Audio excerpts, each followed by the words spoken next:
Good morning, flock. Ariel over here at Nyth, where it is a sunny, hot day.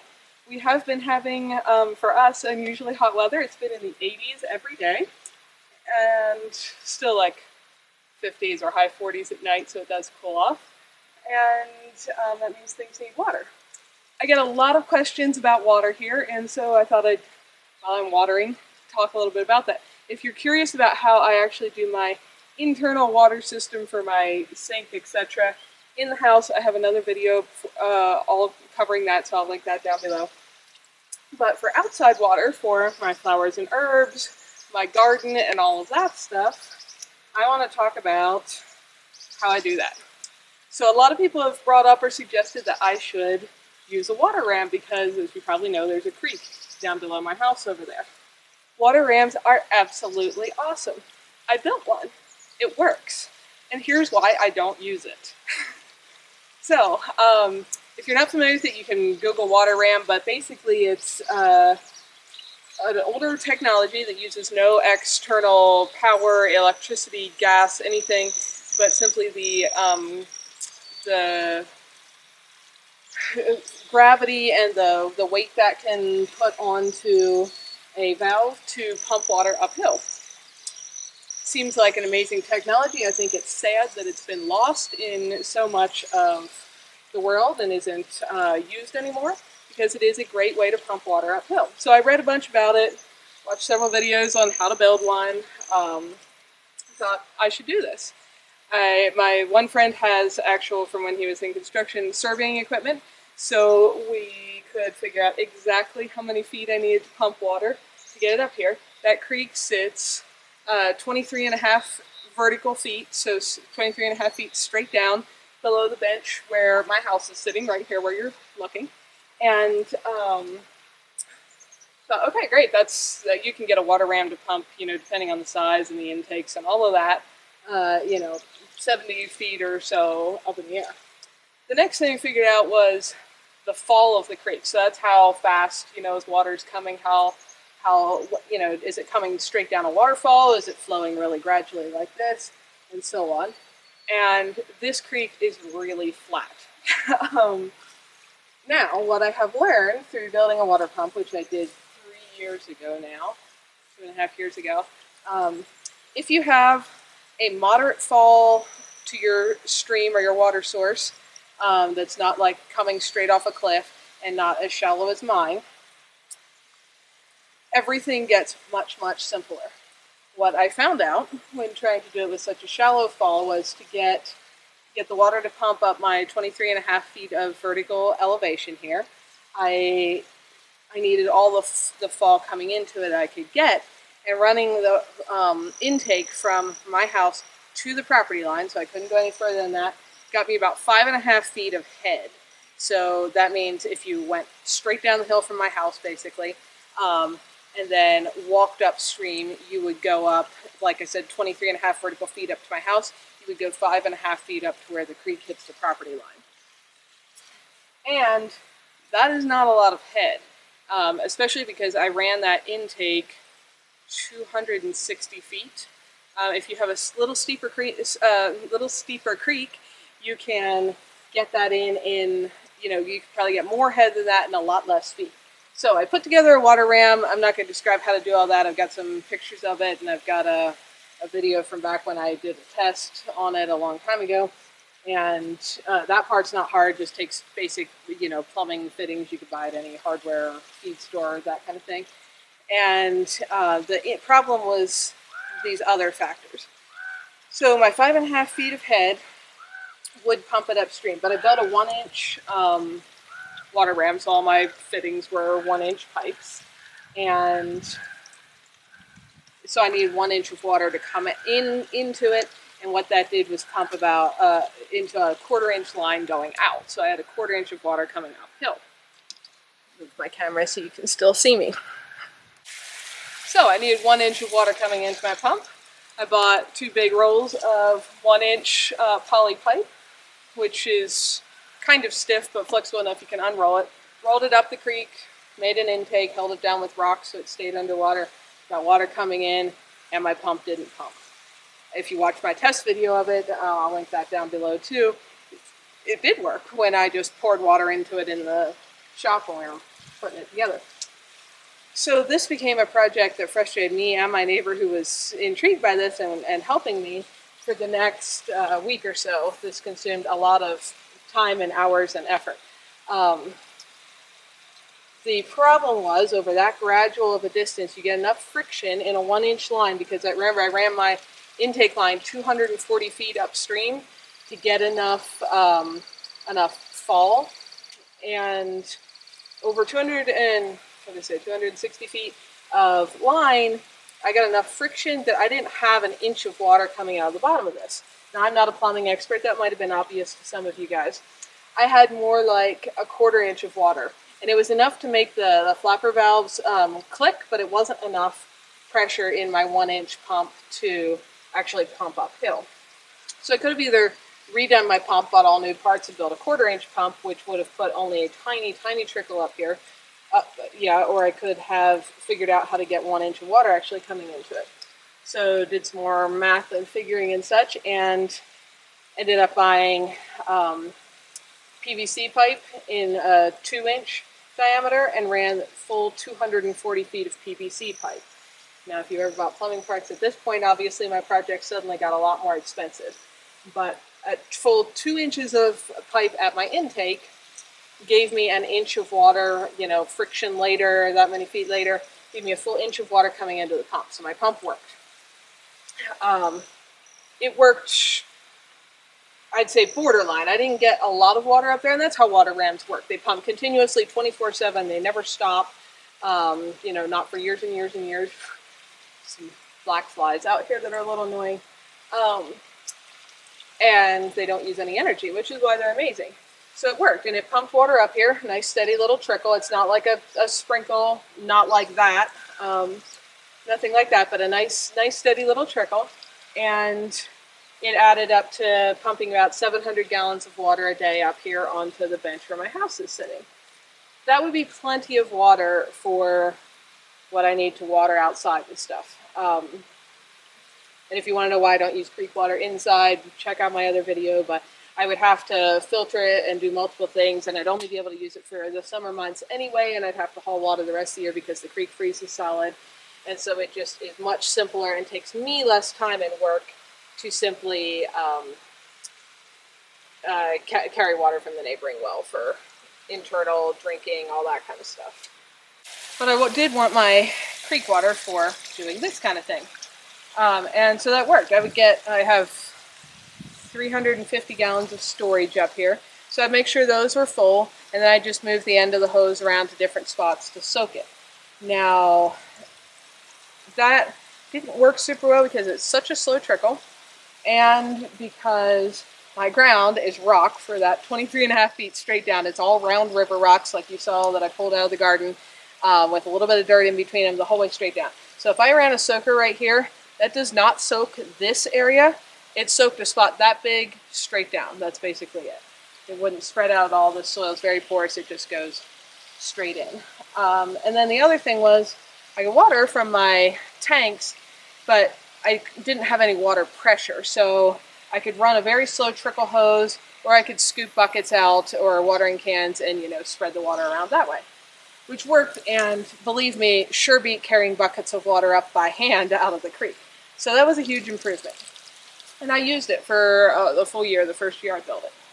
And it was definitely better than carrying buckets up from the creek by hand. I, however, have kind of a big garden. I have a lot of these planters. I live in a dry climate. It's pretty typical that we get an inch of rain or less in a month. And so I do use a good bit of water to keep things growing. The next spring, over the winter, I pulled the water pump or water ram out because there's plastic parts and such in there. It would certainly have frozen and cracked over our winters here. So pulled that out and put it inside where it wouldn't freeze. And then in the spring, that spring we had our absolutely record highest snowfall ever recorded in the state of Wyoming winter. And so spring runoff, when the creeks come up many feet and run high and muddy and brown, lasted till almost the end of July that year. And the water was simply it was or one, it was frozen solid for most of the winter. And as soon as it started to melt, it was so high and muddy. I wasn't comfortable putting my water ram back in there, back into the creek yet, because there was full like trees and logs and stuff coming down that would have smashed the pump. It had to sit. You could have it out in the creek, but I needed every bit of elevation I could get, so I had mine sitting in the creek. And so I couldn't put it in for a while, but it was also mid-July. It was hot and dry up here, even though that creek was raging with snowmelt. And so I needed water up here to water all this stuff. And so one of my neighbors, who's a good friend, loaned me his trash pump. If you're not familiar with the trash pump, it's basically, most water pumps pump clean water. And if there's anything other than clean water, and they clog up and quit running, or burn up, or whatever the case is. A trash pump is made to pump some crud through, not like giant chunks like comes out of your garbage can, but it can be muddy water. It can have bits of leaves and stems and, you know, algae and whatever floating in it, and it works. So we put his trash pump in the creek, and that is amazing. It's a little Honda powered pump. It has a 2-inch line. It pumps with pressure, so it pumps like this is a 1-inch garden hose, so there's a little less than an inch of water going through it, but it pumps a full 4 hoses at the same time up here. So you can probably hear the sprinklers running, and you might have seen pictures of it. I did a video on them last year.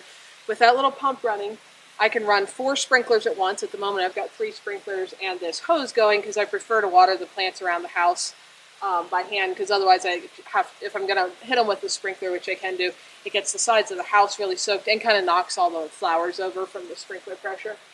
These little sprinklers just mostly killed this one, so I can show you. Just wanted to show you what I use on the ends of these hoses. Just this little round guy like that. See if I can find a link to it down below and put it down below if you're interested, but they work really well. The water, if I can do this without soaking my camera, when it starts coming out there, you can see it just comes out of the hose, hits that, and it makes it, the shape inside makes it spray in a circle. There's no moving parts, nothing to break or wear out or come apart. They're fairly inexpensive. So I've got 4 of them that go on the ends of my hoses. So I like watering by hand. Plus, as long as I have time, it's fun.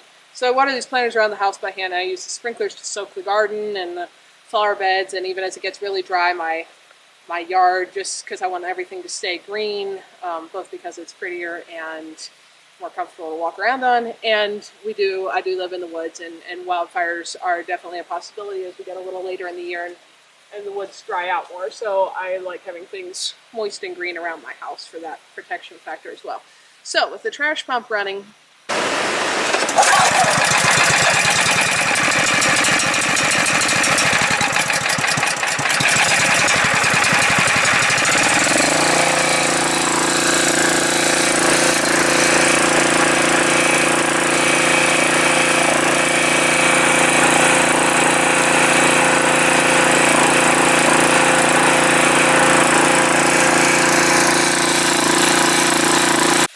I had pressure. I could run 4 sprinklers at once, which meant I could turn the sprinklers on, go work on something for 15 minutes, move them all to a new spot, work on something else for 15 minutes. And before, when I had to carry water out, scoop it out or dispense it from my water tanks, it could take me 4 or 5 hours on a hot day to actually get that water distributed across my whole garden and soaked into it, which is a significant investment. I couldn't be doing anything else at the same time. I had to be actually watering. I couldn't just set it and go away for 15 minutes and do something else. So I ended up using the trash pump first because I simply couldn't put my water ram back in the creek because of the extremely high snowmelt, but it worked so much better. It was, for all those reasons I just explained, so much easier for me to use and so much more efficient. So my friend has continued to loan me his trash pump, which again we pulled out, of course, over the winter and drained all the lines that run up the hill and drained all these hoses and stuff because otherwise they would freeze solid and burst things. And so this spring and summer I am still using the trash pump instead of putting the water ram back in. If I had a water tower so I could pump it up high, then I could get pressure from the gravity and actually run sprinklers off of the water ram. That works. For one, where I live, where it's, I'm only going to be here temporary, I don't want to build a water tower.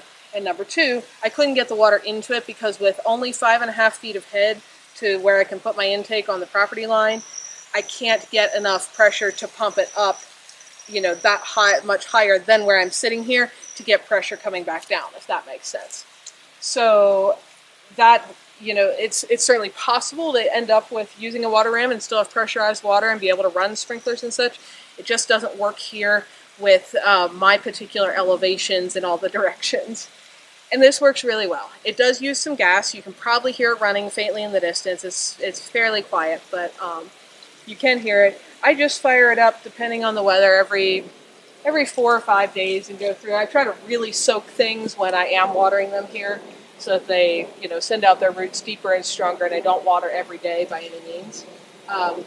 But this works really well for me. It uses like a quart of gas, and I can run it for, say, 4 hours and completely saturate everything around my house here.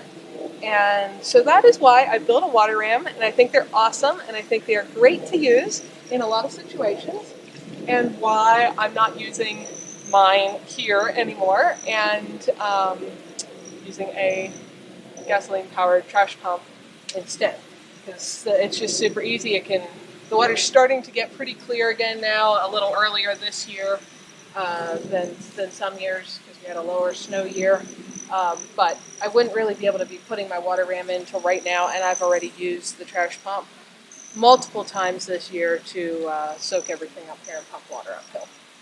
So hopefully that kind of long-winded explanation makes sense for why I think they're awesome, why, depending on your situation and where your water is coming from and going to, I highly recommend that you look at one, because it is absolutely amazing technology for a way to pump round the clock kind of forever with no input of power or gas or anything like that.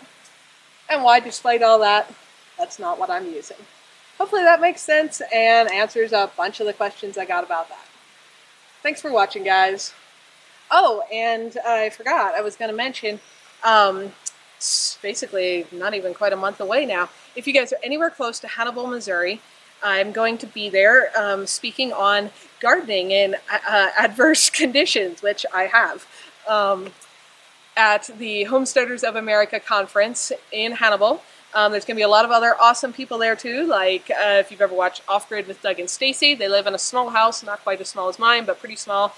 And they live completely off-grid, no solar or anything, so more off-grid than me.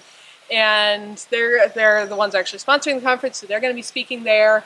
And I think who else is going to be there? Probably the one I'm most excited about is a lady named Flower, who's talking on herbal remedies and such, which I always love learning more about food and plants and health. So that's going to be great, and lots of other people. I'll link that conference down below, but I would love to meet a whole bunch of you guys. I know I live in the far corner of Wyoming, which is a long way from almost everybody, but Hannibal, Missouri is an awful lot closer to a lot of people. So that is coming up next month, and I would love to see you guys there. Thanks for watching, folks. If you're interested in more info on my off-grid tiny house life, check out some of my other videos here. And if you like what you're seeing, click the little picture of my house to subscribe, and then hit the little bell so YouTube actually notifies you every time there's a new video available. See y'all next time.